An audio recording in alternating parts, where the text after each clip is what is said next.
Hello comic fans, this is Blue Goblin with part 2 of my latest comic book review blog. I'm going to be reviewing 6 more books, but I'm going to go ahead and spoil one thing right here, right now. None of these books are anywhere up to par with the latest issue of Old Man Logan. Just wanted to get that across. Let's start off with a book that really disappointed me.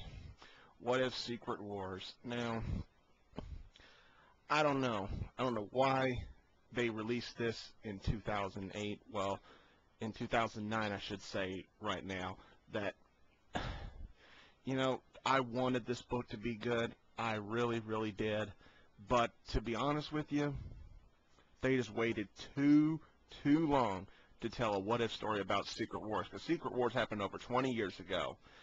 If Marvel had done a what if Secret Wars maybe 10, maybe 15 years ago, then maybe it'd be interesting, but because it's over 20 years, and there are probably some fans reading this who never even read Secret Wars. That is what I thought about it. Very disappointing. I wanted it to be good, but I didn't like it. Next up, let's go back to the Bats. Batman Cacophony number 2, written by Kevin Smith. Kevin Smith. Gotta go ahead and do that. I can't help it. Kevin Smith is a good writer. He's a good actor. I mean, I'm not saying he's perfect, and I'm not saying this is perfect either, but this was really good. Very good read. I love how he does the story in this. I just love what he did with the Joker's mallet. I don't want to. I'll go ahead and say this. I love it when Batman cracked the Joker's mallet and said, "Never did like that in mallet." And onomatopoeia. The stuff in here, it's just really, really good. You know me, I don't like to spoil unless I feel like I absolutely have to, but this was a good read. It's well worth. How much do they want for this? $4? Is it worth $4? Go right ahead. I'm still gonna put it on record though. Maxie Zeus, lamest villain ever done, without question. But this is still a good read. I recommend you go ahead and pick it up. Next up, yes, Captain America number 45. Ed Brubaker, how could you go wrong with the title like this? This is still incredible. You know, I've said it before, I'll say it again. I was skeptical at first about Bucky being Captain America, but man, I was wrong. I was so wrong with that. This was incredible, incredibly done.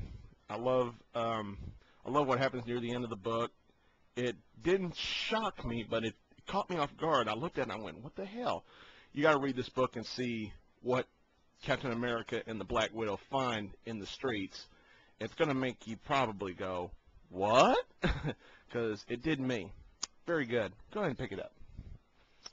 Although I got to point out one thing that Craig said. It's part 3 of a 3-part story, and it says to be continued at the end. Don't get that, though. I don't get that. Excuse me for just a second. I'll wet the whistle here.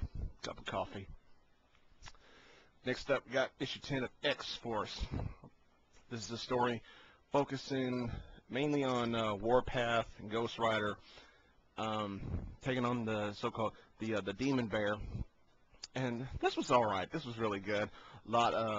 It doesn't separate the story from the rest of the X-Force team at all. It's really good. This is a series that one of those series that I picked up since issue 1, and I can't get enough of it. This continues to be really good. I don't think there was a bloody variant for this issue though, but other than that, this was still a good read. This is an X book that any X-Men fan can get on to. Whether they like graphic violence or not, you'll love this book. I certainly do. It's really good. This is one of the books to get if you're a good X-Men fan. It's very nicely done. Very nicely done. Love to see X-Force hit the big 100. That's just me. Next up, we got Avengers The Initiative, number 20. Dan Slott, Christos Gage, once again. Gotta do it. Gotta give him props. This is really good. This is another way of Hank Pym dealing with Janet's death. He had to find out something about the Wasp so he could, I guess, say move on. This is another series that doesn't disappoint, has yet to disappoint. I've loved everything about Avengers The Initiative. Now that Stark's out, Shield's gone, and Osborn's on the seat, I don't know where this series is going to go, but hopefully it'll keep going up. Because if it ever goes down, I'll be thoroughly disappointed. This is really good. So good.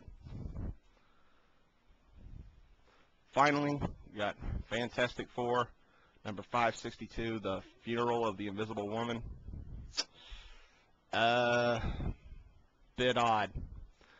It's not stellar writing, but it's just odd.